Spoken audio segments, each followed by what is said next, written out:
The Mecklenburg County election debates are a service of WTVI, Mecklenburg County, and the League of Women Voters of Charlotte-Mecklenburg.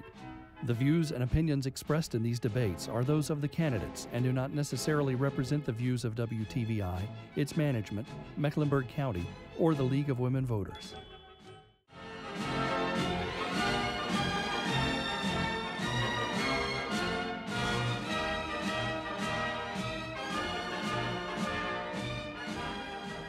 Hello, I'm Heather Walliga of News 14 Carolina. In the next 15 minutes, we'll speak with the two Democratic candidates running for the Mecklenburg County Commission District 1 seat. Now, all of these questions come from the League of Women Voters, and the candidates have not heard them in advance. Each will have 60 seconds to answer each of the questions, and then two 30-second challenges.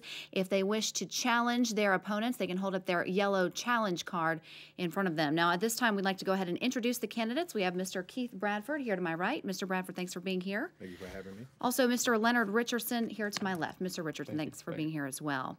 Okay, let's get started with Mr. Bradford, and I'll address this first question to you. Residents of District 1 have complained that their property revaluations were unfair.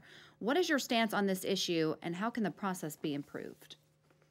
My stance on this issue is that we need to look at it again if the taxes have been assessed incorrectly, and then sit down with the residents of this, it's actually Cornelius on the lake, and sit down with the residents and see what a fair tax rate would be for them if we can come up with a fair plan for them to pay their taxes and not be upset about the rate that they're getting assessed.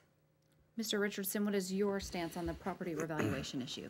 Well, I believe that current county commissioners have done a poor job in relaying the information of how the property evaluations take place, because they are mandated by the state, something that the county it's a duty of theirs to perform, but it's also their duty to ensure that the public knows the process and how it works and what their recourse is if they wanted to appeal their current tax rates. I believe that they should make sure that they're doing these evaluations properly with people that actually know the business of property values, like realtors and other appraisers, to make sure that people are getting their fair value for their homes. Mr. Richardson, the additional funds that CMS has requested from the county will be primarily used for teacher pay raises. County funds to CMS haven't historically been used for teacher pay raises. Do you support the increased funding to CMS, particularly for teacher raises? Why or why not? Well, being a teacher myself and also having a daughter in CMS, I see and understand why we should give our teachers pay raises. And considering the past few years, their workload has increased steadily throughout the years, but yet their pay raise has been frozen by the state for the past few years as well. So, ideally, we'd get the state to, take up and step up to the plate and to pay these pay raises. But if it comes up to the county commissioner, I believe that we should do everything in our power to go through the budget to find the money to give to CMS to be able to reward these teachers, so we not only can retain the good teachers that we have, but also encourage new teachers to come to our county so our children can benefit from the best educators. Mr. Bradford, the same question to you. Yes, I'm in favor of it. Teachers have one of the hardest jobs there are out there. They are shaping our minds of our young people and getting them prepared for the future. And I don't look at it as a tax increase. It's more as an investment, I think, in teachers. Also, I believe that the teachers, have been going on long enough without a raise in their salary, and then also, they have to buy their own supplies sometimes for their children. So I think that puts a heavy burden on them. And then the only thing that's been getting a raise every year, it seems to be inflation. So inflation is going up, but our teachers' pay raises are not going up. So I think that's unfair for our teachers. Again, like I said, they are shaping the minds of our young people, and they are the future of Mecklenburg County. And I think we need to be supportive of what we raise them up, what we give them in their raises, and continue to give them raises as we go along. Mr. Bradford, do you support funding for pre-K programs? Why or why not?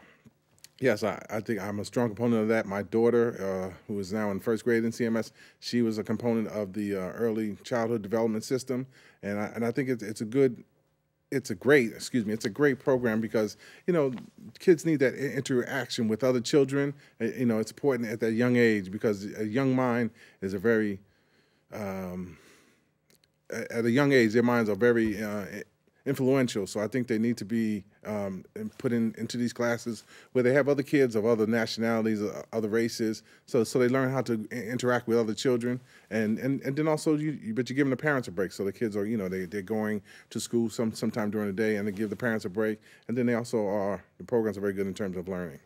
Mr. Richardson, your take on this issue? Yes, I'm strongly in favor of preschool programs because for a certain fact that, you know, statistics show that, you know, kids in low-income families, they're not as prepared for kindergarten as families that are middle class or better off than that. So these programs are perfect for getting all of our students on the same page and preparing them to be successful in kindergarten. Now, I will say that in terms of these programs like Bright Beginnings, we do need to ensure that they are working. We need to find a way to ensure that there's some kind of data or some kind of proof that we are helping these students and not just throwing money after bad. So we need to make sure that the money that we're spending is being used correctly.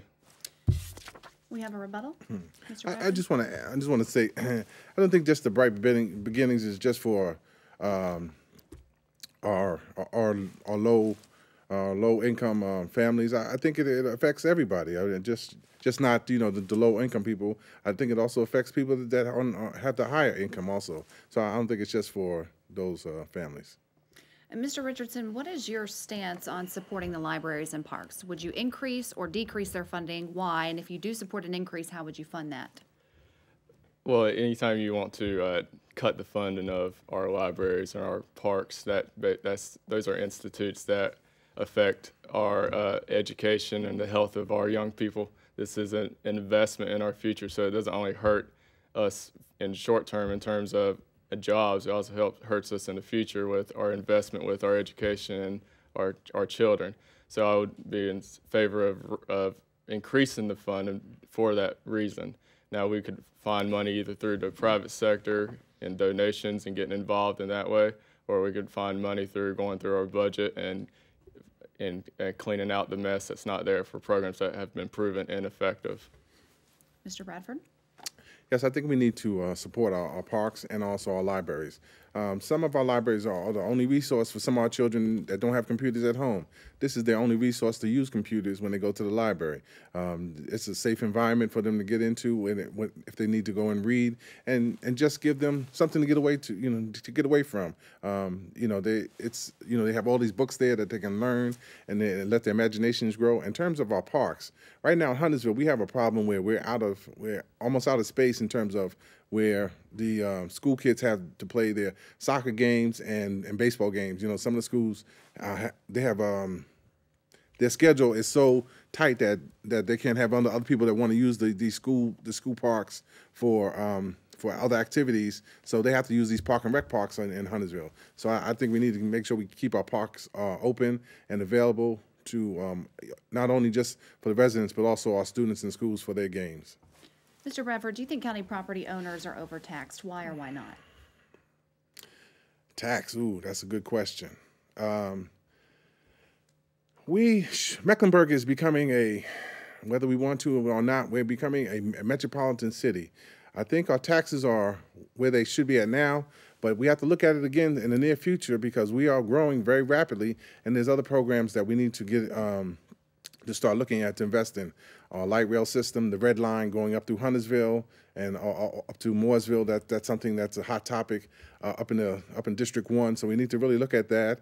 And I just think in terms of looking forward to the future, you know, that might be something we have to look at some kind of way we can increase our taxes for certain programs that we need. And also for our health services, a lot of health services programs have been cut. So we need to bring some of those back to not only for our seniors, but our veterans that are coming home from the wars. Mr. Richardson, your response. Yes, I don't believe that we are currently overtaxed, but in comparison to other cities of our similar size, we actually have lower taxes.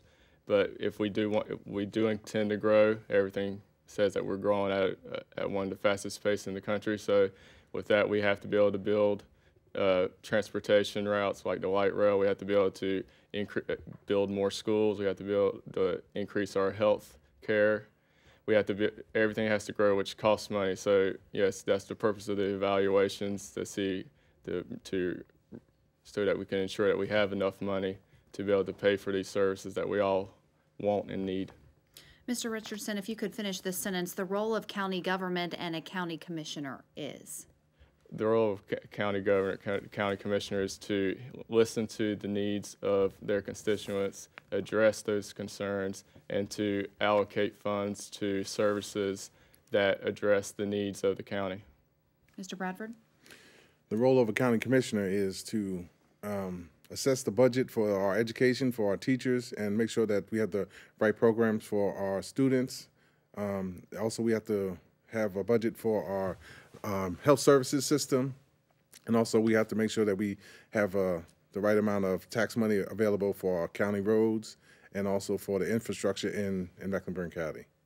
All right, and for this next portion, if you could please answer yes or no to the following questions. Mr. Bradford, we'll begin with you. Should the county continue to support the Whitewater Center? Yes. And Mr. Richardson? Yes.